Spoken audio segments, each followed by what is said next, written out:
श्री लक्ष्मी शपथना बहुरात्रि पार्थवेन सत्तनानि रूपं सर्वविराजमान ईशानिकाल ममैकालं सर्वलोकं मैकालं जगमग जगमग ज्योति जगी है गुरु आरती होने लगी है जगमग जगमग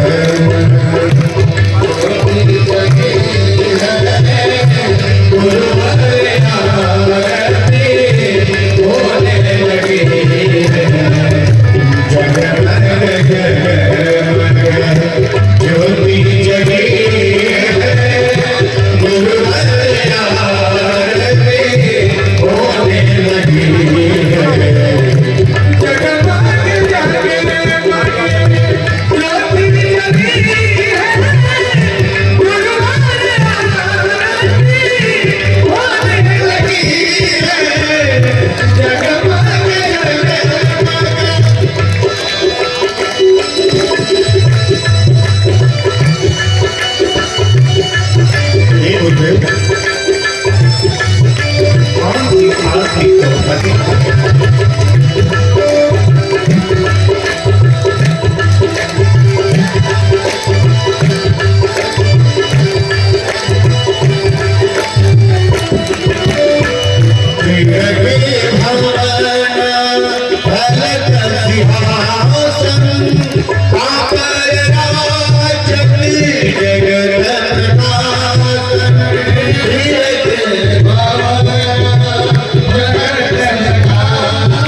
स्वामी जी की आरती होने लगी है। बोलिए श्री स्वामी जी महाराज की स्वामी जी महाराज की जय जय श्री सीताराम।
नारायण नारायण।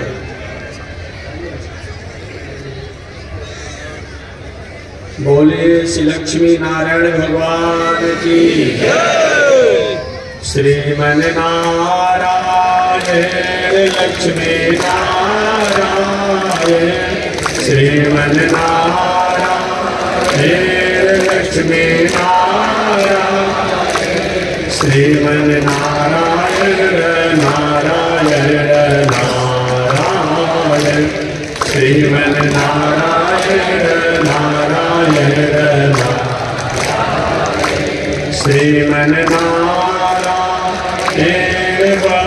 भवनारायण श्रीमन नारायण भवनारायण लक्ष्मी नारायण नारायण नारायण लक्ष्मी नारायण नारायण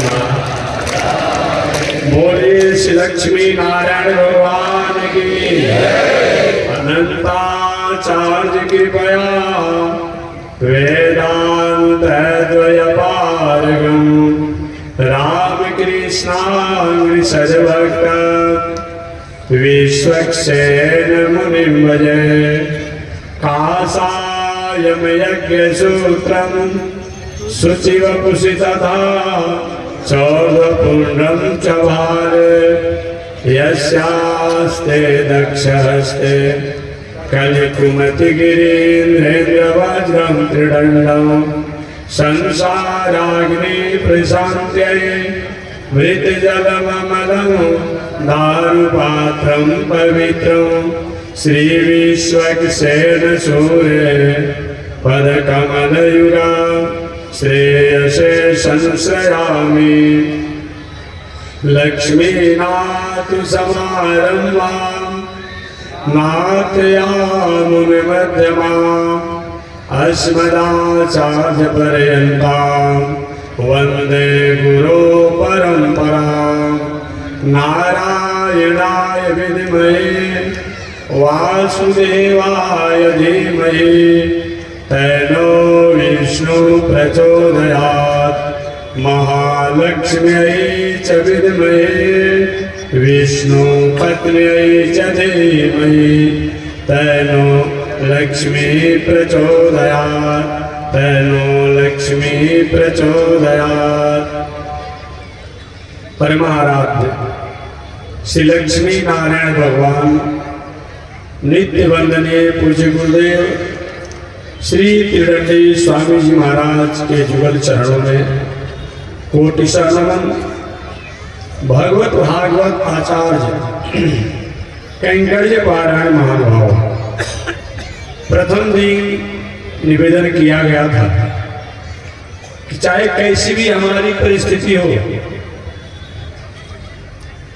भगवान को अगर शरणागति की जाती है, पुकारा जाता है, प्रपत्ति की जाती है, तो भगवान प्राणियों को उद्धार करने के लिए संकल्पित होते हैं, तत्पर होते हैं। प्रश्न होगा, ऐसा कभी किसी के साथ हुआ है कि भगवान को पुकारा हो, भगवान रक्षा करने के लिए तत्पर हुए हो? आर्ता विषैणा शिथिलाश्च भीता घोरेषु च व्याधिषु वर्तमाना संकीर्त नारायण सत्य मात्रम विमुक्त दुखा सुखिनो भवन्तु। आर्ता विषैणा शिथिलाश्च भीता घोरेषु च व्याधिषु वर्तमाना संकीर्तनारायण शब्दमात्रं विमुक्त दुःखा सुखिनो भवन्तु। आर्ता विषाणा, आर्त भक्त द्रौपदी जी हैं। जिस विषम परिस्थिति में, संकट की स्थिति में द्रौपदी जी थी, सबको उन्होंने पुकारा, अपने पति से लेकर के अपने दादा भीष्माचार्य से लेकर के पितृ ससुर से लेकर के मैंने किसी को छोड़ा नहीं, कोई रक्षा कर नहीं पाया। सब लोगों ने हाथ उठा दिया, मेरे बस की बात नहीं है। अंत में द्रौपदी ने भगवान द्वारिकाधीश श्री कृष्ण को पुकारा।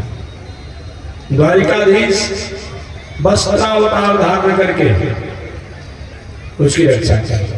कि उस समय तो वस्त्र की ही जरूरत थी, भगवान ऐसे प्रकट हो जाते तो काम चलता नहीं। उसमें वस्त्रावतार लेकर के और द्रौपदी की रक्षा की। एक बात और आज मैं निवेदन कर दूं, हमारे आपके क्रियमाण कर्म का फल है सुख और दुख के रूप में होता है। हमको किसी प्रकार के पद प्रतिष्ठा, मान सम्मान, धन संपत्ति, ऐश्वर्य मिला है या मिल रहा है तो कोई न कोई हमारा सुकृत है। हमारे जीवन में किसी प्रकार की विषम परिस्थिति आ रही हो, संकट समस्याएं, आपत्ति विपत्ति आती हो, तो हमारे ही कर्मों का परिणाम है जो भोगना पड़ता है। अवश्य में भोक्तव्यम कृतम कर्म शुभाशु। भोक्तव्य भी कहीं कहा गया, कहीं भोक्तव्य भी कहा गया। अपने किए हुए कर्मों का फल है हम और आप प्राप्त करते हैं। एक मीठी कथा हमेशा मैं सुनाते रहता हूं। हम हो, आप हो, कोई हो, हमारे पास, हमारे साथ जो भी हो रहा है हमारा एक कर्म है। देखने में पता चलता है कहीं अमुक व्यक्ति द्वारा हमें कष्ट हो गया, दुख हो गया, हानि हो गया, परेशानी हो गया, लेकिन अपने किए हुए कर्मों का फल है जल प्राप्त होता है। कल या परसों मैंने निवेदन किया था, भीष्माचार्य जी 58 दिनों से मानव सैया पर पड़े थे, नैष्ठिक कर्मचारी थे। पांडव लोग कुरुक्षेत्र के मैदान में भीष्माचार्य के पास कुरुवंश के सूर्य अस्ताचल की ओर जाने वाले थे, उनका दर्शन करने के लिए पांडव हो गए। सब लोगों ने यथा अनुकूलता अनुसार अभिवादन, वंदन, प्रणाम किए। भीष्माचार्य जी पांडवों को राजनीति, धर्म नीति, समाज नीति, कूटनीति, परिवार नीति का उपदेश दिए। राजा को पाप नहीं करना चाहिए, पाप होते हुए देखना नहीं चाहिए, पापी व्यक्ति की सहायता नहीं करनी चाहिए, भीष्माचार्य उपदेश दे रहे थे। द्रौपदी जी को थोड़ी सी हंसी आ गई, मंद मुस्काए। भीष्माचार्य पूछा, बेटी जब यह भीष्माचार्य बोलता है तो देवता लोग कान खोल करके सुनते हैं। आज 58 दिनों से मैं बाण सैया पर लेटा हुआ हूं, मैं उपदेश दे रहा हूं पांडवों को, और तुम हंस रही हो, क्या बात है? द्रौपदी ने विचार किया कि मरने का समय है, कोई बातों को लेकर के बाबा मर जाएंगे तो मृत्यु बिगड़ जाएगी। क्योंकि जिस बात को लेकर के, जिस भावना को लेकर के हम मरते हैं, मरने के बाद वही हमारी जोनी और गति बदलती है। उसी के अनुसार जम जम वापी अस्मभाव तेजम त्यक्तम कृदेव, परंतु सबके साथ लागू नहीं होता है। संत, महात्मा, ज्ञानी, अमलात्मा, विमलात्मा के साथ यह नियम और नीति लागू नहीं होती है। संत महात्मा चाहे कभी भी मरे, कैसे भी मरे, लेकिन जीवन भर साधना, आराधना, पूजा किया है तो भगवान कहते हैं अहम स्मरामि मद्भक्तं नयामि प्रमाणम्। मैं अपने भक्तों को कल्याण करने के लिए वहां पहुंच जाता हूं। व्यवहारिक बात जान लीजिए, छोटा लड़का है, कहीं जाकर किसी सांप को पकड़ने लगता है विषैला, कहीं कुआं में झांकी में गिरने लगता है, या पूरा शरीर गंदगी से लगता है। और छोटा बालक हो, भले ही माता पिता तो थोड़ा भाग भी जाते हैं, लेकिन छोटा आपका बेटा होगा, चाहे नाती होगा, बहुत लाड प्यार से नहीं करते उसको लेकर के। अब वही कहीं गंदा कर दिया पल्ले पर और कोई दिखा नहीं, पूरे शरीर से लिपटा गया, अब उठाएंगे, आवाज वहीं से लगाएंगे, अरे बुलाओ, अमुक बुलाओ, अमुक बुलाओ, उसको छुएंगे नहीं, आप देखेंगे, और 2-4-5 दिन तक नहीं छुएंगे। लेकिन माता चाहे 1000 रुपया की वस्त्र क्यों न पहनी हो, साड़ी क्यों न पहनी हो, भले उसको भोजन, उसको स्नान, उसका कपड़ा दूसरा की सफाई करता होगा, लेकिन बेटा को गंदा देखते हैं तो छोड़ेगी, तत्काल उठा लेती है। ये नहीं देखी कि मेरा कपड़ा गंदा हो रहा है, उसको साफ करके स्नान ध्यान करा करके टीका लगा उगा करके और गोद में लेकर लाल पैसे नहीं करती। वही हाल भगवान के भी है। भगवान अपने भक्तों के साथ यही व्यवहार करते हैं। यदि भक्त हैं, कहीं भी होते हैं, उनकी रक्षा करने के लिए भगवान को आना पड़ता है। अहम स्मरामि मद्भक्तं नयामि परमां गतिम्, मैं अपने भक्तों को स्मरण करता हूँ और परम गति को प्राप्त कराता हूँ। ये भगवान का कथन है। और समान लोगों पर नियम क्या है कि जैसा हम कर्म करते हैं उसके अनुसार हमको प्राप्त होता है। समान लोगों पर ही नियम है। द्रौपदी जी हंस रही थी, दादा भीष्माचार्य की बेटी, आखिर तुमने हंसा क्यों, बताओ। नहीं बताओगी तो हंसी के कारण को जानने के लिए हमें पुनः जन्म लेना पड़ेगा और हंसी का कारण जानना पड़ेगा। पहले तो द्रौपदी जी बार बार कहती है कि बाबा इसी तरह हंसी आ गई, कोई बात नहीं, लेकिन नहीं बेटी, बड़े घर की बहू जो होती है, बड़े घर की नारी जो होती है और बड़े लोग जो होते हैं, उनके मुस्कान में भी रहस्य होता है, याद रखिएगा। कहीं अचानक वो मुस्कुरा दिए, कोई सभा को, सोसाइटी को, वस्तु को, व्यवस्था को, व्यवहार को देख करके, तो कोई न कोई बात तो प्रस्तुत नहीं, गंभीर बात है, इसमें मुस्कुराया, ये बड़े लोगों का कर्तव्य होता है, ऐसे मुस्कुराते नहीं। एक इसी से जुड़ा हुआ एक और कथा रामायण का सुनाकर तब पुनः मूल कथा में आ जाते हैं।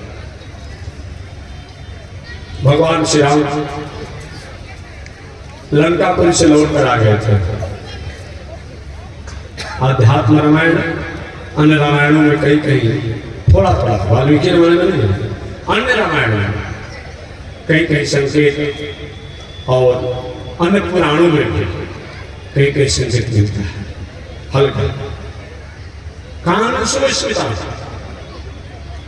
वेद में भी लक्ष्मी जी के बारे में एक माता जी लक्ष्मी जी मंद मुस्कुराती है। भगवान श्री राम का राजा अभिषेक होने वाला था जब लंकापुर से लौट करके आए थे। बगल में सीता माता भी बैठी थी और कौन नहीं आया था ये मत पूछिए, बस इतना ही जानिए, कौन नहीं आया था ये पूछने की कोई औचित्य नहीं। जनकपुर से सभी लोग आए थे, अयोध्या से तो कोई बाकी नहीं था। जामवंत जी से लेकर के सुग्रीव जी से लेकर हनुमान जी से लेकर के सभी बांदर भालू भी उत्साह में है। आज मेरे राम जी का राजा अभिषेक होने वाला है। अयोध्या के गलियों गलियों में छोटे छोटे बालक जो है, जो चलना और बोलना नहीं सीख पाया है अच्छी प्रकार से ढंग से, अपने खाना और पहनना नहीं सीख पाया है, वो भी आज कर रहा है। आज मेरे राम जी का राजा बना है, आनंद होता है। लंकापुर से भी सब लोग थे, कोई बाकी नहीं था। उस समय भरत जी भी उपस्थित हो ही गए थे, शत्रुघ्न जी, जितने लोग बाह को जाने वाले थे। हम होते तो ऐसे रावण को मारते, हम होते तो ऐसे मेघनाथ को मारते, हम होते तो ऐसे कुंभकर्ण को मारते।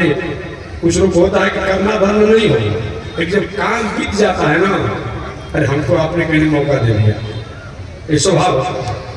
एक केवल इसी में नहीं है, अब कुछ ऐसे मित्र होते हैं 10-50 लोग मित्र होंगे, स्वभाव है। हम किसी नहीं लेकिन व्यवहारिक बात नहीं करते हैं ताकि किसी घटना होगा उसमें थोड़ा सा अनुभव करेगा और संजन हो जाएगा।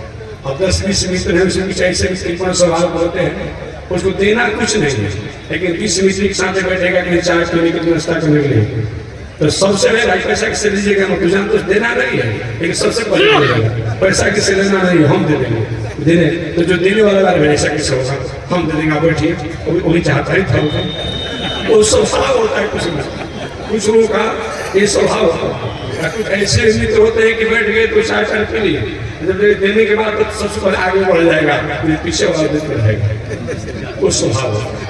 तो अयोध्या में ऐसे ही सब लोग जुटे हुए थे, सब लोग ऐसे जुटे हुए थे।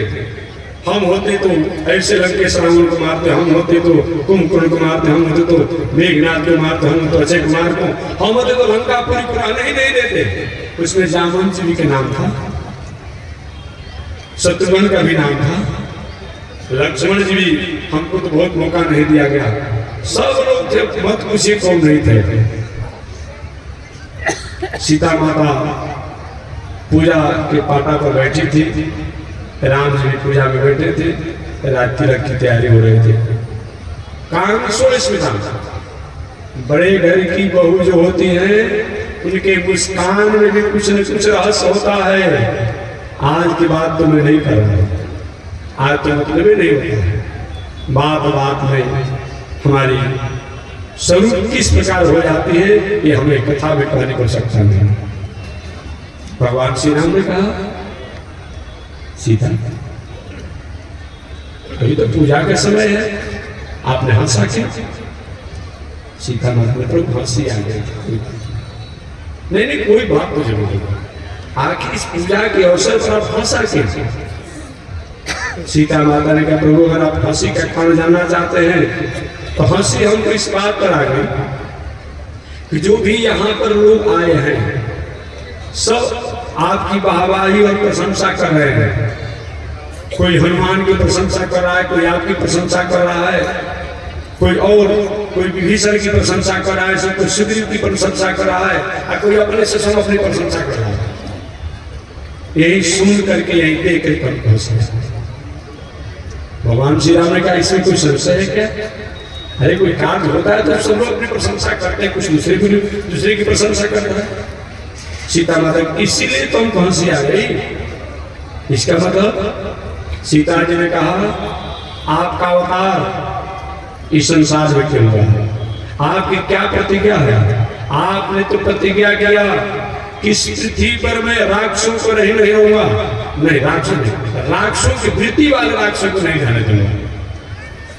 हालांकि प्रथम बार भगवान श्री राम ने हाथ भुजा को उठाकर कहा था कि मैं राक्षसों से विहीन पृथ्वी को कर दूंगा। उसमें सीता माता उनके पास में थी कि प्रभु ऐसा संकल्प कीजिए, राक्षस को अगर आप समाप्त करना चाहेंगे तो राक्षस में भी तो भक्त प्रहलाद जी हुए, ऐसे कैसे हो सकता है? राक्षस कुल में होने के बाद भी अगर राक्षसी वृत्ति उसकी नहीं है तब तो उसको आप कृपा करनी ही पड़ेगी। भगवान ने अपनी बातों को वापस ले लिया था कि राक्षसी वृत्ति वाले मैं राक्षसों को नहीं रहने दूंगा। और अभी काम पूरा नहीं हुआ, आप तिलक और राजा अभिषेक की तैयारी में आप सम्मिलित हैं। भगवान श्री राम ने कहा अभी कोई बाकी है क्या? सीता माता यही तो हम हंसी आ गई और दुनिया के लोग जाने और न जाने, लेकिन आप तो जानने वाले हैं, और फिर भी आप हमसे पूछते कभी कोई बाकी रह गया क्या? राक्षसी वृत्ति वाला राक्षस।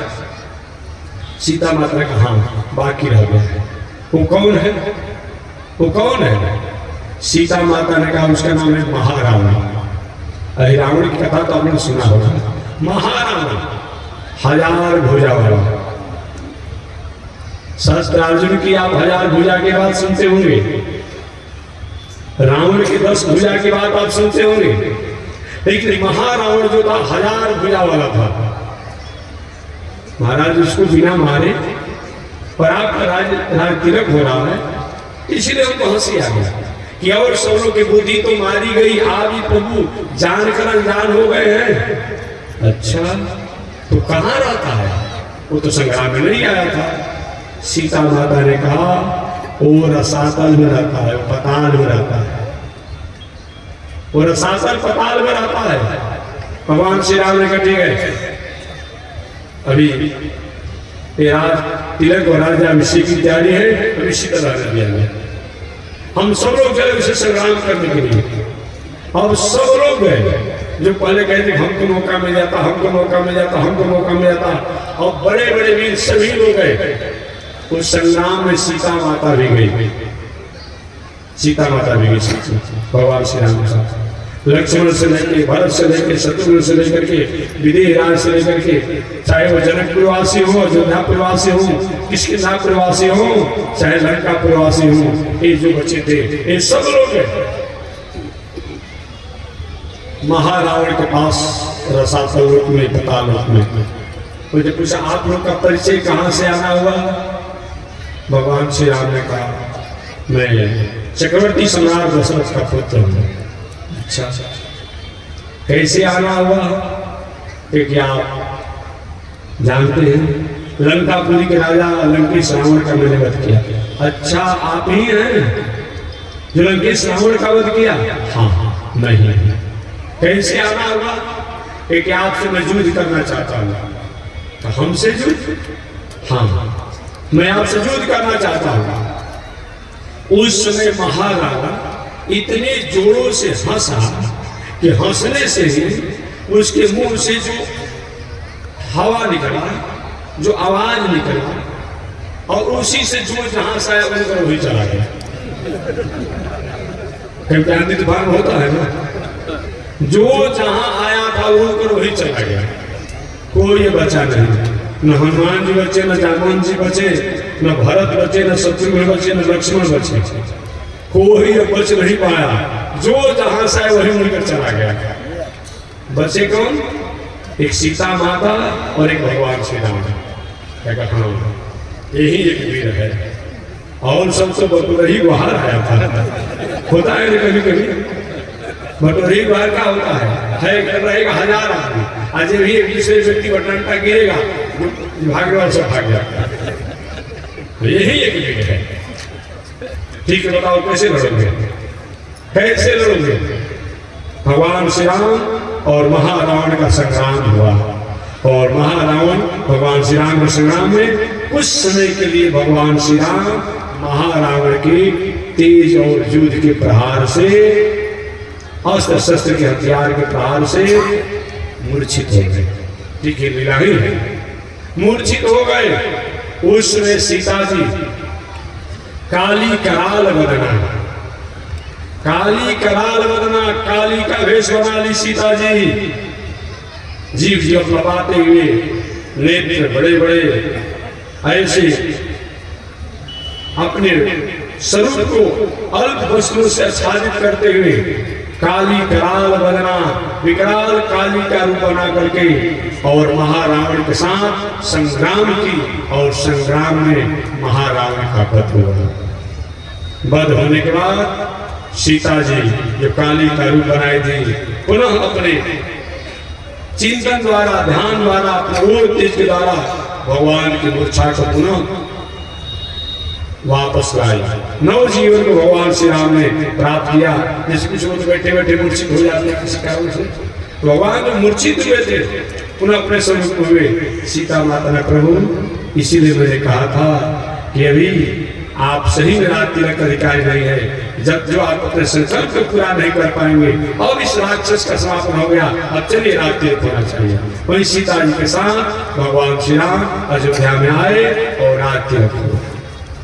तो कान सो स्मिता, भीष्माचार्य कहते हैं कि द्रौपदी बड़े घर की बहू जो होती है उनके मुस्कान में भी कुछ न कुछ रहस्य होता है। आपने क्यों हंसा है बताओ। द्रौपदी ने कहा बाबा हमको हंसी इसलिए आ गई, आप अभी मेरे पतिदेव को उपदेश दे रहे हैं कि राजा को, बड़े आदमी को पाप नहीं करना चाहिए, पाप होते हुए देखना नहीं चाहिए और पापी की सहायता नहीं करनी चाहिए। आप क्या कर रहे थे? अगर आप चाह गए होते, एक बार दुर्योधन को डांट दिए होते तो युद्ध से विराम ले लेते। आप देखते रहे और कुछ आपने नीति अन्याय होने पर भी बोला नहीं। ऐसा क्यों आपने किया? भीष्माचार्य रोने लगे, बेटी आज उसी पाप का फल है कि नैष्ठिक ब्रह्मचारी भीष्माचार्य आज 58 दिनों से बाण सैया पर पड़ा हुआ है। द्रौपदी ने कहा बाबा आपने ऐसा किया क्यों? ये मैं जानना चाहती हूँ। आप तो शास्त्र को जानने वाले हैं, आपने ऐसा किया क्यों? भीष्माचार्य ने कहा मैं पापी दुर्योधन का अन्न खाया था, उस अन्न का प्रभाव रहा कि मैं विचार करके भी अनीति अन्याय अधर्म को रोक नहीं पाया। मैं कहना चाह रहा था कि भीष्माचार्य नैष्ठिक कर्मचारी थे, सदाचारी थे, लेकिन जान अनजान में अपने द्वारा उस गलतियों के कारण ही ऐसे कर्मचारी को 58 दिनों तक बाणशैया पर पड़े रहना पड़ा। इसलिए हमारे आपके द्वारा किए गए कर्मों का फल जो है वही हम और आपको शुभ और अशुभ के रूप में यही मैं बताता। आर्ता विषयणा शिथिलाश्च भीता घोरेषु च व्याधिसुरल्पमाना संकीर्त नारायण सत्य मात्रम विमुक्त दुखा सुखिनो। चाहे हम आर्त हो, आर्त भक्त द्रौपदी जी हैं, भगवान की रक्षा की। विशाल भक्त अर्जुन है, भगवान ने उन पर भी कृपा किया। आर्ता विषयणा शिथिलाश्च भीता, शिथिल गजेंद्र हो गया था, अब कोई सहायता नहीं कर पाया, अंत में भगवान ने उसके ऊपर कृपा किया। आर्ता विषाणा शिथिलाश्च भीता, और भय नहीं सी, भय अजामिल हो चुका था। अजामिल भयभीत हो गया था जमराज के दूतों के द्वारा देख कर उनके स्वभाव को, उनके स्वरूप को। अजामिल के बारे में आप जानते भी होंगे। अजामिल कहते किसे? ऐसे अज शब्द जो है बकरा को भी कहा जाता है, और अज जो है अज्ञान को कहा जाता है, अज जो है अविद्या को कहा जाता है। जो अज्ञान, अविद्या, अस्मिता, असहार, अमानता, असहिष्णुता से जीवन जीने वाला हो, उसी का नाम भी अजामिल है। या अज माने हिंसा, दुराचार, पापाचार, बेविचार की कर्म, अनीति, अन्याय, अधर्म से जीवन जो जीने वाला हो, या ऐसे लोगों के साथ जो रहने वाला हो, या ऐसे वृत्ति से जो रह रहा हो, उसको भी अजामिल कहा जाता है। अजामिल की पावन कथा को आचार्यों ने शास्त्र में निवेदन किया। अजामिल भयभीत भक्त था, वो प्रेम से भगवान को नहीं पुकारा, वो केवल नारायण नाम लिया और भगवान को आना पड़ा। कथा आप जानते होंगे, वो अजामिल कौन था? कान कुब्जे द्विजक वह कान कनौज देश का रहने वाला था।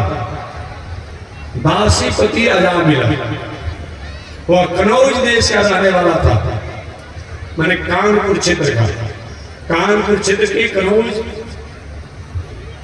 की रहने वाला वह अजामिल था। पिताजी बहुत बड़े निष्ठावान विद्वान थे, इतने बड़े विद्वान थे कि पूरे क्षेत्र जिला में उनका आदर था। और वैसे अजामिल पुत्र के रूप में हुआ। इसका भी कारण एक बात और मैं बता दूं, ऐसा ब्राह्मण देवता लोग को मैं बताता हूँ। ब्राह्मण देवता लोग रोज सबको पर शनिचर राहु केतु मंगल बुध चढ़ाते रहते हैं, लेकिन कभी नहीं विचार करते कि हमारे यहाँ इतने लोग हम शनिचर राहु केतु हटा रहे हैं, तो उसका शनिचर राहु जो थी उसका तो समापन हो जाएगा, शांत हो जाएगा, कभी हमारे पर भी आएगा। ये कोई विचार नहीं करते हैं। होना चाहिए। मैं निवेदन करना चाहूंगा ब्राह्मण देवताओं से कि आप जो भी पूजा पाठ करते हैं साल में कम से कम 3 महीना पर, 6 महीना पर, 1 वर्ष पर कुछ न कुछ अपने घर के लिए, अपने परिवार के लिए भी, कभी महामृत्युंजय, कभी रुद्राभिषेक, कभी विष्णु सहस्त्रनाम, कभी गीता, कभी गजेंद्र मुक्त, कभी नारायण कवच, कभी सुदर्शन कवच कीजिए और कराइए। ऐसा नहीं करेंगे तो ठीक है, इसका परिणाम क्या होगा? इसका परिणाम होगा कि पंडित जी 4 चीज के आचार्य थे, अब बेटा क्या हो गया? झुम बराबर झुम सर। देखे होंगे महाराज जी का बहुत बड़ा नाम था ब्राह्मण देवता के, उनका लड़का क्या हो गया? जिवाड़ी हो गया, गंजेड़ी हो गया, बंगली हो गया, शराबी हो गया, और टैक्सी लेकर भागने वाला हो गया। ऐसा देखा जाता है। ऐसा तो होना नहीं चाहिए। ब्राह्मण विद्वान और ज्ञानी का पुत्र ऐसा क्यों होता है? इसीलिए होता है उनमें किसी प्रकार का दोष नहीं ब्राह्मण देवता में है, कोई दोष नहीं है। दोष यही है कि जो पापी है, अत्याचारी है, कुकर्मी है, विचारी है, उसका पूजा पाठ इत्यादि कराए। देखते संकल्प कराते हैं कायिक, वाचिक, मानसिक, सांसर्गिक, नैसर्गिक, स्पर्श से दिखने में, दृष्टि दोष, मन में जो कुछ है वो संकल्प करते हैं। और उसका संकल्प लेकर के आप अपने हाथ पर लिए तो उसका प्रायश्चित पाप का भी हाथ में आएगा।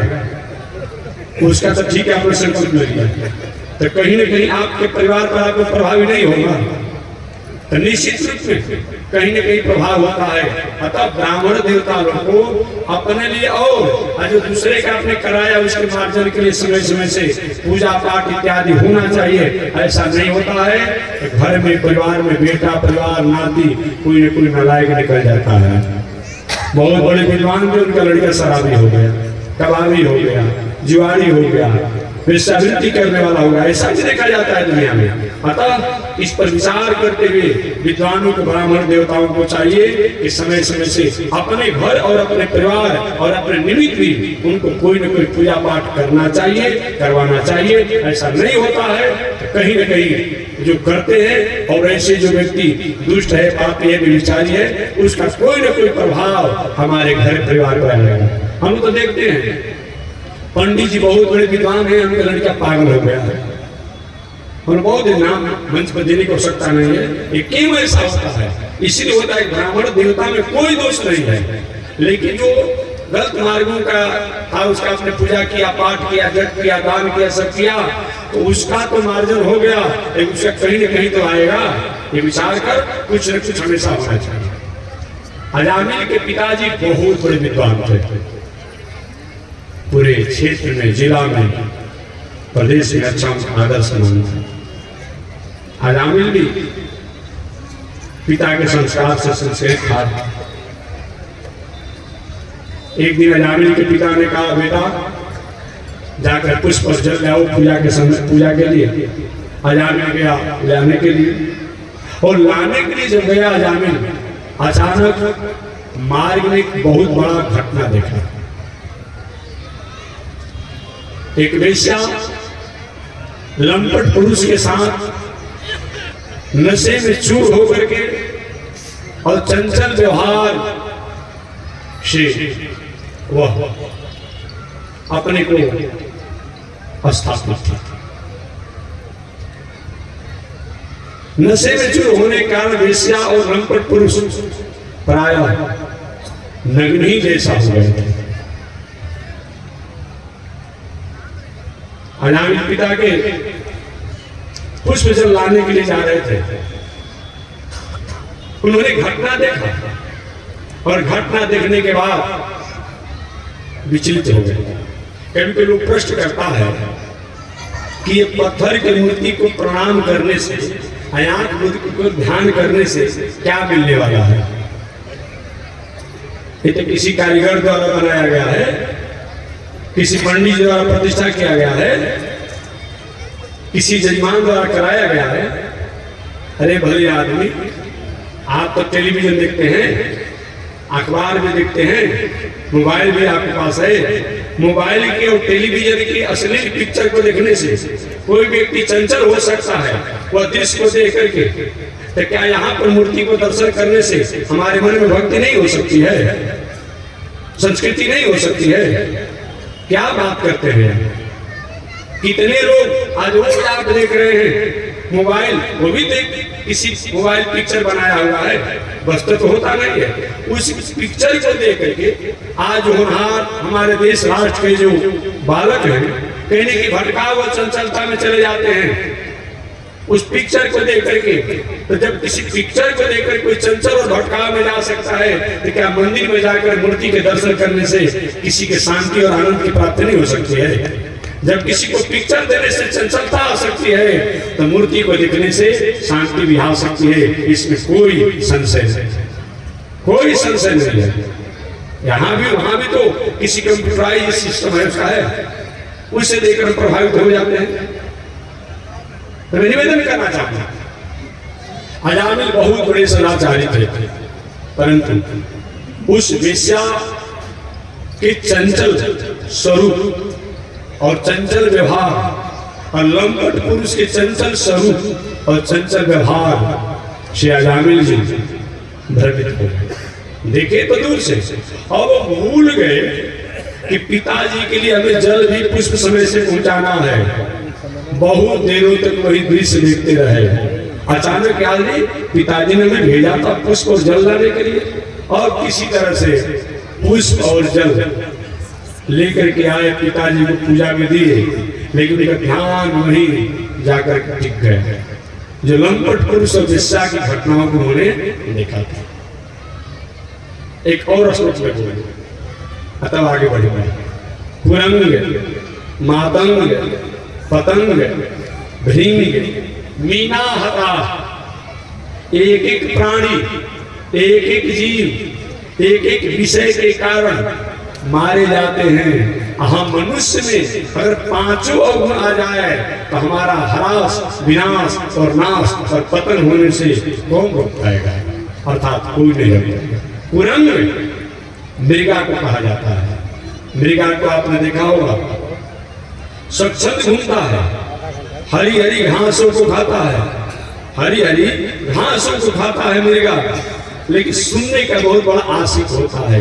कभी कभी शिकारी पहेलिया जाल फैला देता है, सुंदर वीणा का वाद्य करता है जंगलों में जहां तहां, और जैविक वीणा के वाद्यों को वह मृगा सुनने लगता है। शिकारी या तो जाल खींचकर फंसा लेता है या तो बाण मार करके उसको अपने कब्जे में कर लेता है। एक मृगा जब सुनने के कारण जब वह बंधन में फंस सकता है तो हम और आप होते हैं वेश्याओं के और अश्लील शब्दों को सुनकर के हम कहीं चंचल हो जाएं, हम कहीं भटक जाएं, हम कुरंग, मातंग, हाथी है। इतना जंगल में रहने वाला हाथी, शिकारी जंगल में हाथी को फंसाने वाला क्या करता है? गड्ढा खोद देता है। कभी हाथी कहीं हथनी का लकड़ी का आकार बना देता है, आगे गड्ढा खुला रहता है। ये हाथी हथनी मिथ्या, हाथी हथनी को स्पर्श करने जाते हैं, गड्ढे में गिर जाते हैं, कुछ दिनों तक इनको भूखे प्यासे रखता है, पुनः शिकारी अपने वश में रखता है और लोहे के बार बार इनके माथे पर मारते रहता है। हम और आप भी अगर चाहे वो हाथी अपने स्वजाति हाथी हथनियों के साथ अपना आनंद कर सकता, लेकिन वो जाता है मिथ्या लकड़ी के हाथी हथनी बनाए गए शिकारी द्वारा स्पर्श करने के लिए और उसी में संकट में फंस जाता है। हम और आप वैदिक परंपरा अनुसार वैवाहिक पत्नी के साथ जीवन जीते हुए रहें, इसमें भी आनंद की प्राप्ति हो सकती है। कि हम वेश्याओं, उन बाजारू वेश्याओं की कहीं भटकाव में चले जाते हैं तो हमारे जीवन को और हमारे स्वरूप को हरास होने से, विनाश होने से कोई रोक नहीं सकता। कुरंग, मातंग, पतंग, रात्रि में फतिंगा जो उड़ता है, ये क्या करता है? ये जाता है प्रकाश को बुझाने के लिए, देख करके चमकते हुए, और वहीं जल कर गिर कर मर जाता है। ऐसे इन बाजारू स्वरूपों को देख करके उनकी कला कौशलता में ऐसा प्रभावित हो जाए कि आप भी अपने जीवन को हरास कर ले, फतिंगा के समान आपका जीवन नाश हो जाए। कुरंग, मातंग, पतंग, भृंग, ये भौरा जो है कमल के पुष्पों के परागों को चुसते रहता है। सायंकाल होने पर रस में इतना आसक्त हो जाता है तो उसको भूल जाता है कि रात्रि के समय कहीं कमल के पुनिया संकुचित हो जाएगी तो हमारे जीवन में संकट आ सकता है। उसी समय बस संकुचित होने से उसी में चाहे तो छेद करके निकल भी सकता है, लेकिन रात्रि भर में उसका जीवन लीला समाप्त हो जाता है। इतना आप भोग मत भोगिए कि भोग ही आपके नाश का कारण हो जाए, ऐसा भोग न भोग। इसलिए जैसे भौरा उस भोग में ही अपने जीवन को समाप्त कर देता है। कुरंग, मातंग, पतंग, भृंग, मीना हता, ये मछली कभी कभी शिकारी द्वारा बंसी में, जाल में कोई दाना फेंक दिया जाता है और जब ही दाने को खाने के लिए आती है और जाल द्वारा, बंसी द्वारा उस मछली को पकड़ करके उसका वध कर देता है। आप भी अपने जीवा स्वाद में ऐसा भोजन न करें, तो भोजन ही आपके स्वरूप और संस्कृति का ह्रास करने वाला। आज दुर्भाग्य की बात है, बड़े बड़े लोग कहते हैं कि मांस बिना घास जैसा भोजन। हमेशा एक बात कहते रहता हूँ, यहाँ भी याद दिलाना, जहाँ पर लाश को दफनाया जाता है उसको कब्रिस्तान कहते हैं, और जहाँ पर लाश को जलाया जाता है उसको शमशान कहते हैं। शमशान पर जाने पर, हम धुआं लग जाने पर कहीं भी लाश को नहीं छुआ जाए, बहुत तो स्नान करते हैं, बहुत तो जल छिड़कते हैं। कब्रिस्तान में भी जाने पर बहुत तो स्नान करते, बहुत तो जल छिड़कते हैं। तो जब उस कब्रिस्तान और शमशान पर जाने पर तो आप अशुद्ध हो गए। इस घर में लाश रहता है और जब बाहर निकाला जाता है तो घर में भी धोया जाता है, पूछा जाता है, जल छिड़का जाता है। वहाँ वो पवित्र, आप ही के बाबा, आप ही के चाचा, आप ही के पत्नी, आप ही के बेटा, वो घर शुद्ध हो गया। आज इस पेट में मुंह द्वारा मांस डाला जाता है कच्चा आपा का, ये हमारा आपका शरीर कहीं कब्रिस्तान शमशान से कम है। अब जहां जहां ये शरीर पड़ेगा वो कब्रिस्तान शमशान से दोष होगा। जहां जहां ऐसा पैर पड़ेगा वो दोष ही दोष हो जाएगा। वहां तो जल छिड़क करके पवित्र कर लेते हैं, यहाँ क्या करेंगे? फिर विचार करते हैं। इसलिए मैं निवेदन करना चाहूंगा कि लोग कहता है मांस बिना घास जैसा भोजन। एक बालक ने तुमसे कहा, स्वामी जी जीवो जीव से भोजन। हमने कहा तुम ही पढ़े हो, मैं नहीं पढ़ा हूँ। मैंने कहा तुम ही पढ़ो, मैं नहीं पढ़ा हूँ। मैं भी बॉटनी पढ़ा हूँ, जियोलॉजी पढ़ा हूँ, फिजिक्स पढ़ा हूँ, केमिस्ट्री पढ़ा हूँ, मैथ पढ़ा हूँ, आर्मी पढ़ा हूँ, अंग्रेजी पढ़ा हूँ, तुम ही पढ़े हो। जहाँ आप बॉटनी की बात करोगे, वनस्पति विज्ञान की, जीव विज्ञान की, जियोलॉजी की बात करोगे, जियोलॉजी में जियोलॉजी जीव विज्ञान की बात करोगे, तो जीव विज्ञान में अगर कहीं ऐसी कोई बात आती है, वो फोटो बनाया गया है। एक जीव जो है दूसरे को पकड़ा है, दूसरा तीसरे को पकड़ा है, तीसरा को फोटो बनाया है। एक क्या है? जीवो जीव से भोजन में जो बात आप करते हैं, एक जीव दूसरे जीव के लिए भोजन है, ठीक है, अच्छी बात, इसको हम नकार नहीं रहे हैं। कौन जीव? जिस जीव को बनाया गया है। सिंह जो है कहीं कोई शिकार कर ले कोई बात नहीं है, बाघ कोई शिकार कर ले कोई बात नहीं है, लेकिन हमारे मनुष्य के लिए वो जीव नहीं बताया गया है। मेडिकल साइंस में पढ़ा लिखा डॉक्टर साहब होंगे या मेडिकल कोई हो, तो मेडिकल साइंस कहता है कि हमारा लीवर, हमारा किडनी और हमारे हार्ट और हमारे शरीर के जो भी फंक्शन है, ये हमें चावल, दाल, सब्जी, फल, फूल इत्यादि के लिए बनाए गए हैं। अगर कहीं हम मांस खा लेते हैं, शराब पी लेते हैं और ऐसी कुछ चीजों खा लेते हैं, तो 15 दिन पीछा हमारा लीवर चला जाता है, 15 दिन पीछा हमारा किडनी चला जाता है, 15 दिन पीछा हमारा हार्ट चला जाता है। जैसे कि 7 kV का जनरेटर हो और उस पर 15 केवी का लोड देंगे तो क्या करेगा, धुआं देकर कुछ चलेगा तो, लेकिन उसकी शक्ति कमजोर हो जाएगी। तो हमारे शरीर में किडनी, लीवर, हार्ट जो है वो चावल, दाल, फल फूल को ही पचाने की उनके पास क्षमता है, और बाकी कुछ आगे जो है भले हम कुछ करते हैं लेकिन उसको पचाने की क्षमता नहीं है। उसमें मसाला, नीमक, तेल और कुछ दे करके, ऐसे तो पत्थर में भी नीमक, मसाला, तेल देकर कभी भी स्वाद लगेगा, उसमें भी स्वाद आ जाएगा। ये हम मनुष्य के लिए नहीं बताया गया है। हमारे जीव क्या है, जो फल में, अन्न में, दूध में, दही में, चावल में, दाल में, रोटी में जो जीव है वही जीव हमारे लिए है। उसमें भी जीव होते हैं। आप कभी देखकर जो होता है, जो दूरदृष्टि वाला जो होता है, किसी कुछ देखेंगे, चावल में, दाल में, दूध में बहुत तो देखते हैं, दही में तो बहुत को देख लेते हैं, देखेंगे उसमें कीटाणु होते हैं, सेल होते हैं, तो बैक्टीरिया होते हैं, वो जीव ही हमारे लिए है। बाकी ये जीव हमारे लिए नहीं है। वो उन जीवों के लिए बताया गया है जो जीव निकाल करके पानी पीता है। तो बाघ सिंह कभी अपने शिकार को कभी कड़ाही में डालता है क्या, वो तो खा जाता है, इसलिए उनके लिए है। और हम अपने बारे में बात करें तो कोई भी महानुभाव और उनको ऐसी बात दिमाग में नहीं बात बैठती हो, लगातार 1-2 वर्षों तक, लगातार 5 वर्षों तक कच्चा मांस खा ले और देख ले क्या होता है, पूरा लीवर, किडनी, हार्ट, सारा फंक्शन सब बिगड़ जाएगा, सब कमजोर हो जाएगा।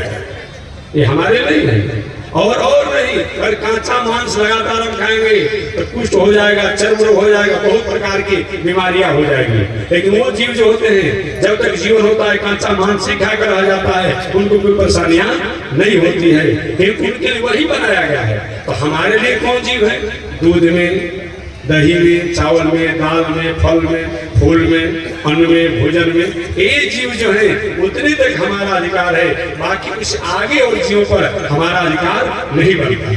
यही मैं निवेदन करना चाहता हूँ। इसलिए कुरंग, मातंग, पतंग, भृंग, मीना, हता, एक दोष के कारण कि भाई कोई खाने पीने वाला होगा तो नाराज मत होगा, मैंने अपनी बात कह दिया, अच्छा नहीं लगेगा, हमारी बात हमारे पास लौटा दीजिएगा। अब पुनः आप इसको विचार करिएगा कि महात्मा जी ने जो कहा था, क्या इस बात विचार करने जो है कि नहीं भाई, ये जरूर इस पर विचार कीजिएगा। अगर किसी को दुख लगा होगा क्या ऐसा उपयुक्त है, मैं निवेदन करना चाहता हूं। मानव जीवन में जो जीव निकाल करके पानी पीता है उसी के लिए वो शिकार बनाया गया है। बाघ, सिंह, उड़ार, कुत्ता, बिलार देखेंगे तो ध्यान देंगे, नहीं ध्यान देंगे, कितना भी प्यासा रहेगा लेकिन मुंह डुबाकर पानी नहीं पीता है, जीभ से पानी पीता है। क्योंकि आप देखेंगे हमेशा आपका प्रैक्टिकल टच करें, जीभ से पानी पीता है, जीभ से पानी पीता है। ये जो जीभ निकाल करके पानी पीता है, जीभ का सहारा लेकर के निकालता, वही उस व्यक्ति पर उसका अधिकार है। बाकी हम लोगों का वैसा अधिकार नहीं है। और जो मांसाहारी जीव जो होते हैं उनके दांत भी नुकीले होते हैं, चोक चोक होते हैं, हमारा वैसा नहीं है, हम लोग के लिए अलग बनाया गया है। बाकी और किसी को हिंसक आप बना दीजिए, ये बात अलग है। तो जीवन में हम इस पर विचार करना चाहिए। मानव जीवन में जब तक हमारे पास दया नहीं है तब तक हमारे जीवन की कोई पहचान नहीं है। पूछा गया मनुष्यों से कि धर्म क्या है, दया से धर्म दूजा। एक जब पूछा गया धर्म क्या है, सत्य सत्य के समान दूसरा कोई धर्म नहीं है। तीसरे जब पूछा गया धर्म क्या है तो हुआ कि सेवा के समान धर्म कोई नहीं है। तो मानव जीवन में सेवा की भावना होना, सत्य की भावना होना, सदाचार की भावना होना, ऐसा अगर हमारे में होता है, दया की भावना होना, ये सबसे श्रेष्ठ धर्म है। हम अपना खेती करते हुए भी, व्यापार करते हुए भी, नौकरी करते हुए भी, हम परिवार परिवार बच्चों के साथ रहते हुए भी वही गति के अधिकारी है, वही पद के अधिकारी है जिस साधना को करके संत महात्मा ऊंचाई पर पहुंचते हैं। अतः जीवन में हमें जरूर सोचने का मौका मिलना चाहिए, हमें जरूर सोचना चाहिए आखिर में जो कर रहा हूँ 24 घंटा में और समय निकाल कर खेती व्यापार नौकरी करिए, बाकी 15 मिनट, आधा घंटा, 20 मिनट कभी समय निकाल करके प्रातः काल जग करके भले स्नान करे या न करे, बाद में करे कि मैं जो कर रहा हूँ ये ठीक है कि नहीं ठीक है। अगर भीतर से एक आवाज आ रही है, आपको वेद पर विश्वास नहीं है, उपनिषद पर विश्वास नहीं है, संत पर विश्वास नहीं है, ठीक है, विश्वास कराने के लिए मैं आया नहीं। और हमारा भारतीय दर्शन किसी को बड़ियारी कोई बात नहीं मनाता है। आप भीतर बैठ करके आप कहीं 5, 10, 15 मिनट ध्यान की मैं जो कर रहा हूँ, जो करने जा रहा हूँ, ठीक है कि नहीं ठीक है। एक भीतर से अतिष्ठत दशांगुलम, नाभि से 10 अंग ऊपर एक आवाज आती है, एक भावना आती है, एक प्रेरणा आती है, एक तरंग आती है ज्ञान की। उसके द्वारा होता है एक काम मत कीजिए, एक काम कीजिए, वही धर्म है, वही पूजा, वही शासन। मन तो समाचरताम, आत्मा जिस चीज को गवाही नहीं दे उस काम को नहीं करना चाहिए, चाहे वो कुछ भी हो। ये बताएगा तो मैं निवेदन करना चाह रहा था। अजामिल भटक गए, घर पर लौट कर आए थे जो, लेकिन अब उनकी रात दिन दृष्टि वही पड़ी गई।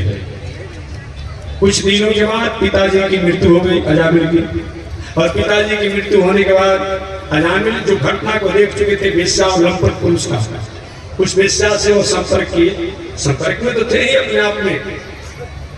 पूछे कि ये बताओ तुम्हारा क्या फीस बनता है? कि मेरा फीस बनता, रोज जो भी आपकी गाड़ी कमाई होगी उसको हमको देना पड़ेगा। ठीक है, चल अब देते रहे, सब चलते रहा समय। कुछ दिनों के बाद और उनकी चंचल बुद्धि हो गई अजामिल जी की, और अजामिल जी ने कहा सुनो, तुम्हारे पास आते हैं तो तुम्हारा फीस ये बनता है, और तुम मेरे पास घर पर चलोगे तो क्या तुम्हारा फीस बनेगा? कि आपका जो भी संपत्ति है सब पर हम वेश्याओं का अधिकार होगा। वही अजामिल जी 5 वेश्याओं को ला करके अपने घर में बसा दिए। समय चलता रहा, सारा धन संपत्ति सब साथ हो गए। कभी ऐसा कोई इतिहास आप नहीं बता सकते हैं किसी की 5 कन्याओं हो, 10 कन्याओं हो, या परिवार भाई परिवार को मिलाकर 15-20 भी लड़की हो, विवाह करने में परेशानी तो होती है, स्थिति थोड़ा सा डाउन होता है, लेकिन दिवालिया कभी नहीं देखेंगे कि लड़की के विवाह करने से कोई दिवालिया हो गया हो, ऐसा नहीं होगा। लेकिन आपने सैकड़ों देखा होगा कि बहुत बड़े जमींदार थे, अमीर थे, शराब की वेश्यावृत्ति, किरण निवाजी की, जुआखोरी की, हिंसा की वृत्ति थी, आज दिवालिया हो गए, रोड पर हो गए, रोड छाप हो गए। ये अनेक लोगों का आपने देखा होगा। अमुक बड़े जमींदार थे, अमुक थे, उनके ऐसा हुआ, ये हो गया। अजामिल के पिताजी बहुत बड़े संपन्न थे, सारा संपत्ति को अजामिल थाप गए, बर्बाद कर दिए। और कुछ जब नहीं बचा तो मैं शाम को संतु महाराज ये अमुक वस्तु चाहिए, नहीं लाएंगे छोड़ चल जाऊंगा। और क्या करते, रात में डंका डालते, उनको पुनः लाकर संतुष्ट करते। कुछ दिन संतुष्ट हो, लेकिन महाराज और लाइए। या डंका डालना, हिंसा करना, अपराध करना, चोरी करना, इसी से अजामिल जी का जीवन जी रहे थे। समय बीतते चला गया, समय बीतते चला गया। अचानक संत महात्मा एक बार, ऐसे हम लोग कभी जगन्नाथपुरी की यात्रा है, हम लोग भी जा रहे हैं। ये जगन्नाथ भगवान जो है ये पतित पावन भगवान है। जगन्नाथ भगवान पतित पावन भगवान है। संत महात्मा लोग जगन्नाथ भगवान की यात्रा करने के लिए निकले हुए थे। जाते जाते आगे बढ़ते चले गए। संयोग से अजामिल जी के गांव के पास में पहुंचे। सायंकाल का समय हो रहा था। संत जी जटा वाले, सोटा वाले, लोटा वाले, छोटा वाले, दाढ़ी वाले, मूछ वाले, अच्छा लगता है। आज पर महात्मा लोग भी बिगड़ गया है, वो भी अभी इसमें डेंटिंग पेंटिंग कर रहा है वो दिन भर में। अरे भाई, हे प्रकृति ने दाढ़ी मुझ पठा दिया तो होगा, ठीक है, आप गृहस्थ, मैं आप बहुत कमेंट नहीं करूंगा। लेकिन साधु महात्मा बड़ी विचित्र बात हो गया। वो लोग ब्यूटी पार्लर का उपयोग कर रहा है, बड़ी विचित्र बात है। कथा जब कहता है तो ज्ञान वैराग्य की बात करता है। ऐसा कथा व्यास साधु महात्मा वेश बना लिया है। संत तो नहीं सकेंगे, संत महात्मा तो ऐसा काम नहीं करेगा। अरे प्रकृति और परमात्मा ने जो हमारी व्यवस्था दिया है वो हम करेंगे। लेकिन जो नए कथा व्यास का ला रहा है और संत वेश जैसा है, वो दिन भर में 3 बार ब्यूटी पार्लर का प्रयोग कर रहा है। हद हो गया भाई। कुछ लोग तो अपने साथ में लेकर चलता है, सुबह में कराएगा, मध्याह्न कराएगा, कथा जब कहना तो करेगा। कैसा बदल गया संसार, हम सब कहते हैं कैसा बदल गया संसार। धर्म भी होगा कर्म भी होगा, लेकिन कलयुग में शर्म नहीं रहेगा। कैसा बदल गया, बदल नहीं गया। हंसबात उर्दू। अब भसुर जी अब एक टीम में बैठ कर जलपान कर रहे हैं। कहाँ युग चला गया जी, कहाँ युग चला गया बताइए। एक जमाना था क्योंकि भगवान कहीं भसुर के सामने तक नहीं आते थे, क्या गरिमा था। और आज क्या हो गया, कैसा बदल गया संसार। धर्म भी होगा कर्म भी होगा, कलयुग में धर्म और कर्म सब होंगे, लेकिन कलयुग में शर्म नहीं रहेगा। आज इसी का अभाव हो गया। इसलिए हमारे पास साधन भी है, संसाधन भी है, लेकिन जीवन में शांति नहीं है। जब जब भी संस्कार संस्कृति सभ्यता का ह्रास होता है हमारे जीवन में, साधन संसाधन तो होते हैं लेकिन जीवन में शांति नहीं रहती है। आज यही हो गया है। किसी से पूछिए, आप खुशहाल है ना?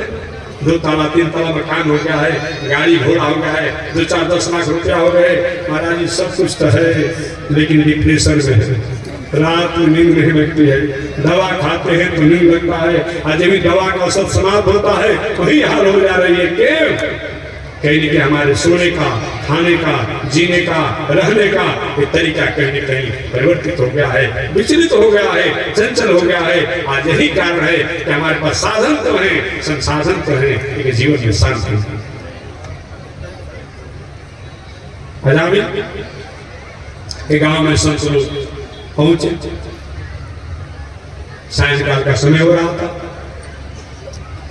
महात्मा ने सोचा रात्रि में कहाँ विश्राम करेंगे, और 50 महात्मा थे, 50 संख्या में महात्मा थे।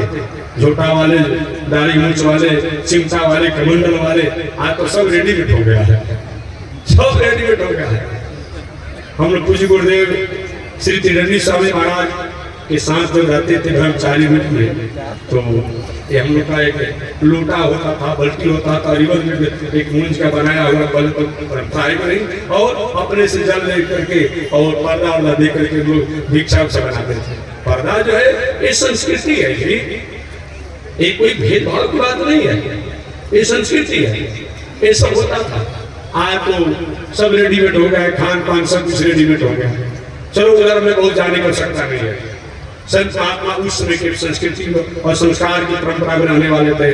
सायंकाल का समय हुआ, अपने गुरुदेव से कहे, गुरु जी हम रात्रि में कहाँ विश्राम करेंगे, अभी तक तो कोई ठिकाना बनाया नहीं। महात्मा जी के चल चलते कहीं देख करके कहीं रहा जाएगा। अचानक अजामिल के गांव के सन्निकट पहुंचे, चौराहे पर कुछ नलायक लोग थे।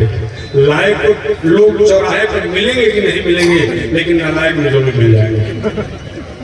लायक लोग को ढूंढना पड़ेगा, लेकिन नालायक लोग ढूंढना नहीं पड़ेगा।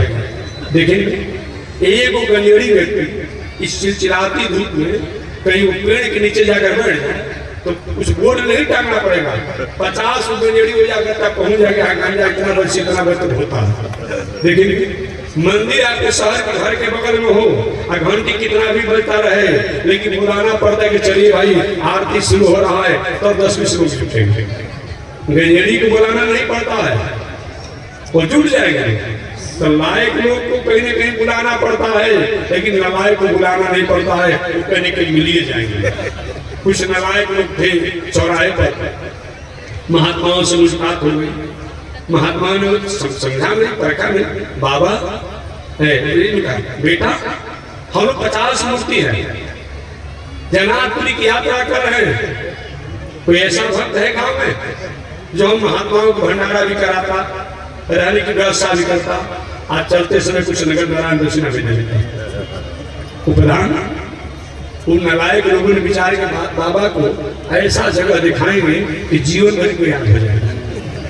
दाढ़ी मूंछ बढ़ा करके दूसरे का आटा दूसरे का घी खाते रहते हैं, अजय हो राजा जी कहते रहते हैं। ऐसा ही होता है। महाराज जी इस गांव में कोई भगत नहीं है, एक भगत जी है जो आपको सेवा भी करेंगे, विश्राम की व्यवस्था भी करेंगे, आज चलते समय दक्षिणा भी देंगे। वो एक हो सके बड़ा आदमी होगा तो, लेकिन वो देश सोचा के जाएंगे तो सबसे गाली देगा, और गाली देने पर मारेगा, मार के खड़े रहेगा, बस इनको पता चलेगा शादी बनने का क्या मतलब होता है। महाराज ये एक ही भगत है। अच्छा उनका नाम बता दो बेटा। कि कुछ भगत का नाम है अजामिल जी। अच्छा अजामिल नाम है। हाँ हाँ महाराज आइए, आपका अच्छा सत्कार समान होगा। अब सभी संत लोग अजामिल के द्वार पर पहुंचे। सायंकाल रात्रि का लगभग समय हो ही चुका था। सीताराम जय श्रीमन नारायण। बेटा अजामिल, हम 50 की संख्या में संत महात्माएं हैं। जगन्नाथपुरी की यात्रा है। आज तुम्हारे द्वार पर भंडारा पाएंगे, यही बनाएंगे, ठाकुर जी का भोग लगाएंगे, यही विश्राम करेंगे और अगले दिन भी भंडारा पा करके और तब आगे बढ़ेंगे। बात तो अच्छी ये रही कि अजामिल था नहीं। उस दिन पहले ही निकल गया था कहीं डंका डालने के जिले में कि कोई जुमार देकर कोई काम करेंगे। आवाज आए, बेटा अजामिल, भक्त अजामिल, मैं संत महात्मा हूँ, तुम्हारे यहाँ रहने आया हूँ। और कोई नहीं था, वो वेश्या थी। वेश्या, उस वेश्या ने विचार किया, अरे मेरे द्वार पर भक्त अजामिल कह रहे, तो भक्त अजामिल के घर है नहीं। आई द्वार बाबा कैसे आना? अरे भक्त अजामिल कहाँ है? बेटा अजामिल कहाँ है? हम जगन्नाथ भगवान के दर्शन करने जा रहे हैं। आज रात्रि हो गए, यही विश्राम करेंगे, यही भंडारा बनेगा और रात्रि में रहेंगे, अगले दिन भी जाएंगे। अजामिल रोने लगे, प्रभु मार कहीं आप भटक गए हैं। ये भक्त अजामिल नहीं है, पूरे जिला का सबसे बड़ा अपराधी और हिंसा और कुकर्म करने वाला जन। अच्छा तो हमको लोगों ने गलत बता दिया क्या? हाँ हाँ गलत बता। अब मैं ठीक है बेटी, कोई बात नहीं, हम आगे बढ़ जाएंगे, रात्रि में कहीं गुजारा कर लेंगे, उन्हें आगे जैसा होगा। अब कुछ ही महात्मा लोग आगे बढ़े होंगे। वेश्या ने विचार किया कि मेरी माता ने कहा था, वेश्या कह रही है, मेरी माता ने कहा था कि और किसी से बात छुपा दो तो छुपा दो, एक संत महात्मा से दौड़ते हुए गई। महाराज जी मेरी बातों को सुन लीजिए, मेरी प्रार्थना को सुन लीजिए, थोड़े देर को रुक जाइए। रुक जाइए नहीं बेटी, कोई बात नहीं, और आगे बढ़ रहे हैं। नहीं महाराज मेरी बातों को सुन लिया जाए। वो सब रुक गए। बोलो बेटी क्या कहना चाहते हैं? कि बाबा मैंने सुना है आप संत लोग हमारे हाथ को बनाया तो खा नहीं सकते, वैसी मेरी पात्रता नहीं है, वैसा मेरा आचरण नहीं है। लेकिन मैंने सुना है कि आप संतों को कहीं कच्चा अन्न दे दिया जाए तो उस कच्चा अन्न को बना करके और अपने ठाकुर जी का भोग लगाकर आप लोग पालेंगे। अब रात्रि के समय कहाँ जाएंगे? चलिए मैं आपको कच्चा अन्न दे रही हूँ और आप मेरे द्वार पर बनाकर खाइए और विश्राम कीजिए और अगले दिन आप जाइए। नहीं बेटी अब नहीं देंगे। अब हम लोग आगे बढ़ेंगे। मान जी के चलो जब कही दिया तो चलो आज यही रुकिए जाए। चेला में गुरु जी अजामिल आएगा ना तो हम संतों की अच्छा सेवा करेगा, इतना मार मारेगा कि हम लोग को याद हो जाएगा। चलो आगे बढ़ो। अरे नहीं खाएंगे तो क्या बना, बिगड़ने वाला है। मानिए नहीं, अरे सुधार देना है। शिष्य ने कहा वो हम उसको क्या सुधारेंगे, हमको सब सुधार देगा। जब गाली गलौज मार पीट करेंगे तब सब सुधर जाएगा। नहीं आज यही रुकेंगे। सब लोग गए, महात्मा जी भाई श्री महंत है, जब कह दिया तो सब लोग गए। अब कहीं चिमटा खड़ा हुआ है, कहीं झंडा खड़ा हुआ है, कहीं कुछ जप चल रहा है, कोई अपन ध्यान कर रहा है, सभी महात्माओं की कोई भंडारा बना रहा है, आनंद आ रहा है।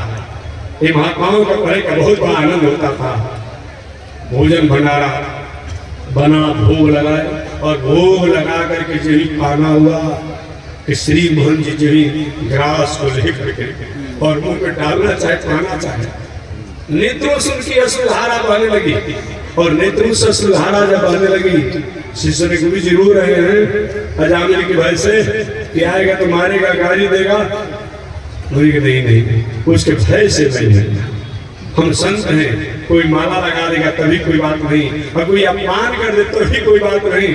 मैं इसीलिए रो रहा हूँ और अपने ठाकुर जी से पूछता हूँ, उनसे प्रार्थना करता हूँ, प्रभु इस पापी अजामिल का अन्न हम खा रहे हैं, कैसे इसको सुधार किया? मैं कहूंगा कि तुम सुंदरकांड का पाठ करो, वो कहेगा कि लंका कांड का पाठ करेगा, रावण कांड का पाठ करेंगे, कंस कांड का पाठ करेंगे, हिरण्यकशिपु पाठ करेंगे। न हमारी पूजा बात मानेगा, न साधना मानेगा, न तपस्या मानेगा। आखिर कैसे इसको सुधारा जाए, ये मैं ठाकुर जी से उपाय पूछ रहा हूँ। और इसीलिए हमें नेत्रों से सुधारा आ गई। किसी तरह से सब लोग प्रसाद पाए और लोग तो रात्रि में सो गए, लेकिन जो श्री महंत जी निद्रा में नहीं सोए थे, विश्राम तो किए थे, निद्रा में नहीं सोए थे, न जाने कब आ जाएगा क्या होगा। और दिन वो प्रातः काल आता था, 4 बजे 5 बजे आता, और उस दिन अचानक जितना उसको संपत्ति लूटना चाहिए वो 12 बजे रात्रि तक लूट करके लौट करके आ गया। और लौट करके आया तो देखा कि मेरे द्वार पर बिना निमंत्रण के चिमटा वाला, दाढ़ी वाला, मूछ वाला, झंडा वाला, पताका वाला, अरे ये क्या होगा। और आवाज आया, कौन हो, किससे तुमने आज्ञा लिया है, तुम जानते नहीं मेरा घर है। मेरे नाम सुनकर जिला के लोग डर जाते हैं, अभी सबको मैं डर गया, कैसे तुम्हारी हिम्मत हुई मेरे द्वार पर आने के लिए। अब सारे महात्मा जग गए। अरे गुरु जी कहा था गाली देगा, दुष्ट है, पापी है, एक सुधार देना, गुरु जी ने सुधार। अरे अभी भी चल कोई बिगड़ा नहीं है, चल रात में चल घर गया नहीं, सुधारना है। और डांट रहा था महात्मा को, वो वेश्या भी सुई नहीं थी, न जाने कब आ जाएंगे, क्या करेंगे। वो दौड़ते हुए आई, घर से बाहर, अरे महाराज किसको डांट रहे हैं, क्यों डांट रहे हैं, क्या आपका बिगड़ गया। ये महात्मा आ ही गए, आपका ही गए, तो आपका क्या बिगड़ गया, इतना भी नहीं हो सकता है। अच्छा तो क्या तुमने रखा है क्या, हाँ हमने रखा है। तो मैं सोचा कि महात्मा कैसे आ गया, जब तुमने रखा है तब तो 1-2 दिन के बाद जितने दिन रखना होता रखो, हम कोई से नाराजगी नहीं। बस महात्मा जी ने कहा बिटिया के पास चाबी है, बेटी के पास चाबी है। इतना नाराज था, गाली दे रहा था, जिन्हें यूं किया बस ठीक हो गया। अब तो थोड़ा सा उत्साह बढ़ गया, बेटा आ जाए, हम जगन्नाथपुरी की यात्रा में जा रहे हैं और आप यहाँ रुकेंगे, ठीक है विश्राम कीजिए, सुबह आपसे बात होगी। ठीक है, महात्मा किसी तरह से रात्रि में रहे, पुनः सुबह जगने के बाद अपना भंडारा प्रसाद बनाए, भगवान का भोग लगाए और पा लिए। और पाने के बाद तब महात्मा ने चलने के मारी हुई कि बेटा हम साधु महात्मा हैं, जहाँ भंडारा पाते कुछ नगर नारायण लेते हैं, दक्षिणा नहीं दोगे। जान गए महात्मा जी, होश लो, भूत से भूत मांगा जाता है, हमको पहचानते हो, टुकड़ा टुकड़ा कर दूंगा। हमसे कोई बोलता नहीं है और हमसे तुम दक्षिणा मांग रहे हो, एक कम दक्षिणा है क्या, तो तुमको मैं छोड़ रहा हूँ, टुकड़ा टुकड़ा कर देता। अब पत्री तरीका, अरे महाराज इन संतों से ऐसा क्यों बर्ताव कर रहे हैं, अरे सुन रही हो दक्षिणा मांग रहे हैं। वेश्या ने कहा अच्छा महात्मा होकर तीर्थ यात्रा कर ही रहे हैं और आपसे दक्षिणा मांग ही रहे हैं, कुछ आप नहीं दे सकते हैं। नहीं जब तुम कहते हो तो मैं दे दूंगा। ठीक है महात्मा जी मांगे, क्या मांगना चाहते हैं, जो मांगे वही मैं दूंगा। महात्माओं ने कहा हमें धन संपत्ति नहीं चाहिए, तो क्या चाहिए, जब धन संपत्ति तुमको नहीं चाहिए तो क्या चाहिए, ठीक मैं जो कहूंगा उसको आप मानेंगे, अजामिने का मानने जो हुआ तो मानेंगे, नहीं मानेंगे तो नहीं मानेंगे। वेश्या ने कहा महात्मा कहते हैं और कोई बात आप मान भी नहीं सकते हैं, एक भी बात तो मान लीजिए। ठीक है जी बोलिए, मान लो। अच्छा आपके कितने पुत्र हैं, अजामिने ने कहा 9 पुत्र हैं और 10वां पुत्र होने वाला है। अच्छा तो 10वां पुत्र जो होगा उसका नाम आप नारायण रख दीजिएगा। अजामिने कहा हमारा बेटा और आप नाम नहीं रखते, हमारा पुत्र है और आप नाम रखेंगे। विश्वास महात्मा कहीं रहे, 9 पुत्र का नाम आपने रख दिया और 10वां पुत्र का नाम और उनके कहने से रखने की क्या दिक्कत है, मैं ठीक नहीं रख दूंगा। ठीक है, अब यही महात्माओं ने उनको संदेश दे दिया। आगे महात्मा लोग आगे बढ़ गए, जगन्नाथ भगवान का दर्शन किए। समय से अजामिन की वेश्या पत्नी से एक जो 10वां बालक हुआ तो अपने वचन के अनुसार उसने उसका नाम नारायण रखा, नारायण रखा। अब इतना छोटा बेटा था, लाला बेटा था, खाते पीते उठते बैठते बेटा नारायण रखा, बेटा नारायण हाथ निकाल। अब हमेशा उसी के शनि में रहता। धीरे धीरे समय बीतते चला गया, अजामिल वृद्ध हो गया। अब चोरी डकैती करने में सामर्थ्य नहीं रह गई, पड़ा रहता है। कभी कभी आगे घर के बाहर गया, बहुत असमर्थ हो गया। अचानक जमराज के दूत, लंबे लंबे दांत, पीले पीले बाल, विकराल स्वरूप, को बनाए और अजामिल के पास आए।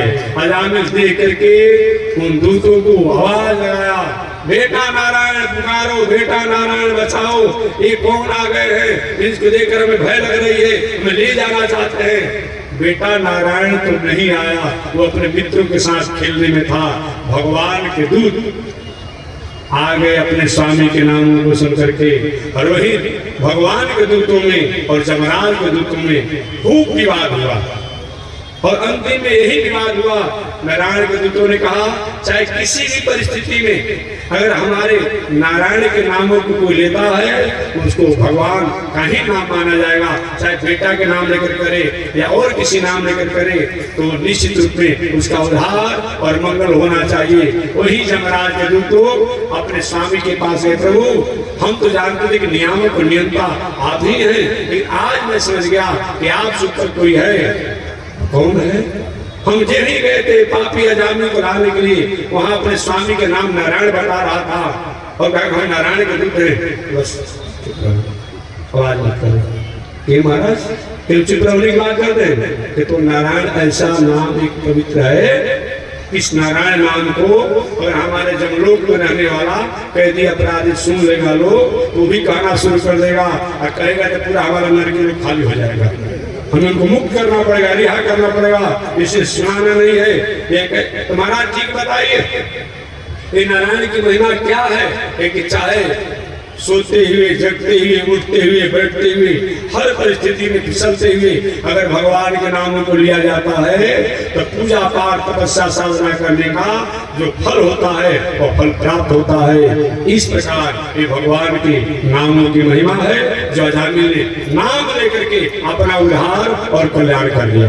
अजामिल जब दोनों दूत चले गए, जमराज के दूत भी चले गए और विष्णु के दूत चले गए, अजामिल कहा मैंने अपने बेटा नारायण का नाम लिया, मेरा नारायण बेटा तो हमको नहीं बचाया, लेकिन भगवान के दूत अपने स्वामी के नाम सुनकर आ गए और हमको बचा लिए जमराज के दूतों से।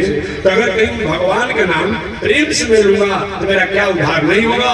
वो आगे चल करके और पूर्व संस्कार जो माता पिता का था, जो विद्वान घराने का था ही, तो पुनः अपने सदाचार से रह करके और भगवान के कर्मों में, भगवान के दिनचर्या में, साधना में अपने जीवन को व्यतीत करके और अपना उद्धार किया।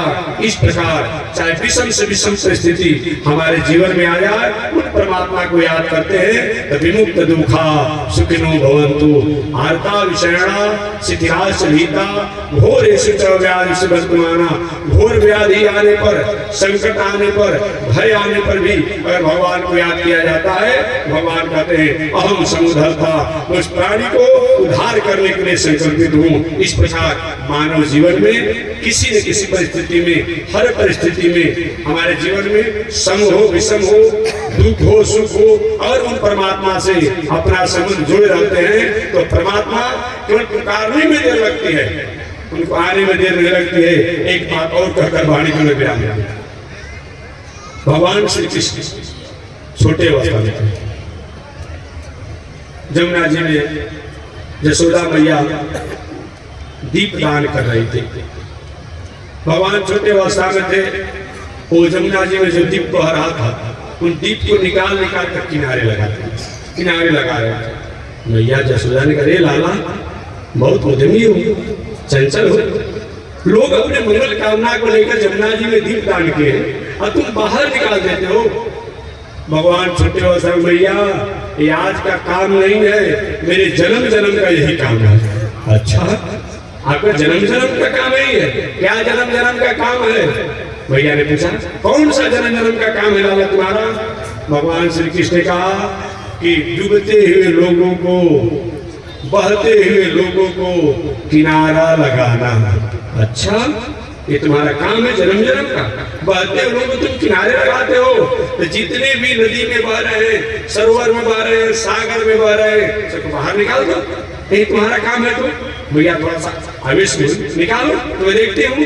भगवान के नहीं नहीं ऐसे मैं नहीं निकालूंगा, जो मेरे पास से होकर के गुजरता है उसी को मैं किनारा निकालता हूँ, बाकी मेरे पास से होकर नहीं निकलता है उसको मैं बहने देता हूँ। अर्थात भगवान कहते हैं जो हमको पुकारता है, हमको स्वीकार करता है, चाहे वो कैसे भी हो उसका मैं उद्धार कर देता हूँ। श्रीमद् भगवत गीता में भी भगवान श्री कृष्ण ने इसी बातों को दोहराया है। सर्वधर्मान परित्यज्य मामेकं शरणं व्रज अहं त्वा सर्वपापेभ्यो मोक्षयिष्यामि मा शुचः। इस प्रकार कैसी भी परिस्थिति हमारी हो उन परमात्मा की शरणागति करते हैं, हम कल्याण और आनंद को प्राप्त करते हैं। बस इसी शब्दों के साथ वाणी विराम, आगे परमात्मा की जय श्री श्रीमन नारायण लक्ष्मी नारायण श्रीमन नारायण लक्ष्मी नारायण श्रीमन नारायण नारायण नारायण श्रीमन नारायण नारायण नारायण। बोलिए श्री लक्ष्मी नारायण भगवान की, विश्व देवताचार्य श्री त्रिदंडी स्वामी जी महाराज की, पावन धाम की, पावन भाव की, पावन स्थल की, पावन महामहोत्सव की। जय जय श्री सीताराम, जय जय श्री राधेश्याम, जय जय श्री श्रीमन्नारायण, जय जय श्री भास्कर, जय जय श्री रामानुजाचार्य, जय जय श्री त्रिदंडी स्वामी महाराज। हरि ओम। शांति शांति शांति।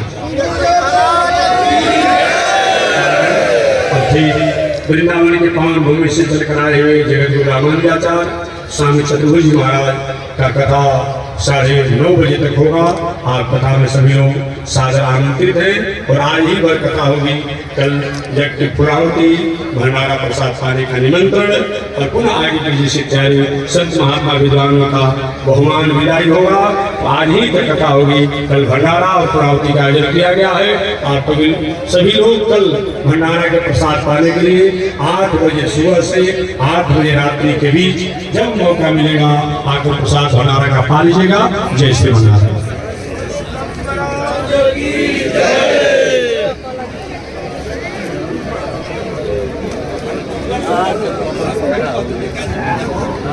ओम चंद्रमा मनसो जात चक्षो सूर्यो अजायत श्रोत्राद्वारिश प्राण संसारग्निरजायत श्रीसुते लक्ष्मी सुभद्र्या वहोरात्रे पार्श्वे नक्षत्राणि रूपमसिनो व्याप्तम् ईशनिघाणामो मयिघाण सर्वलोकं मयिघाण।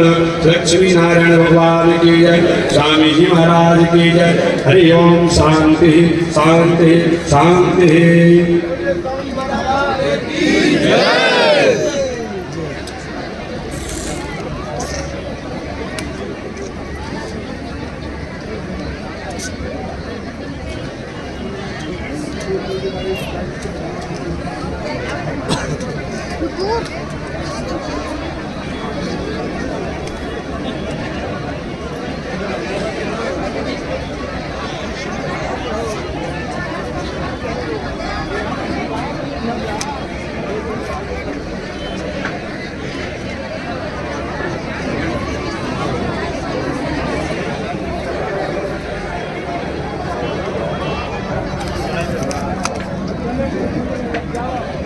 चला जाओ पीछे हमारे वाला तो क्या करेंगे, जो लोग भीड़ रहे भीड़ ना रही तो फिर कैसे ठीक लगे। हम तो हमारे कामे का बात दिन भर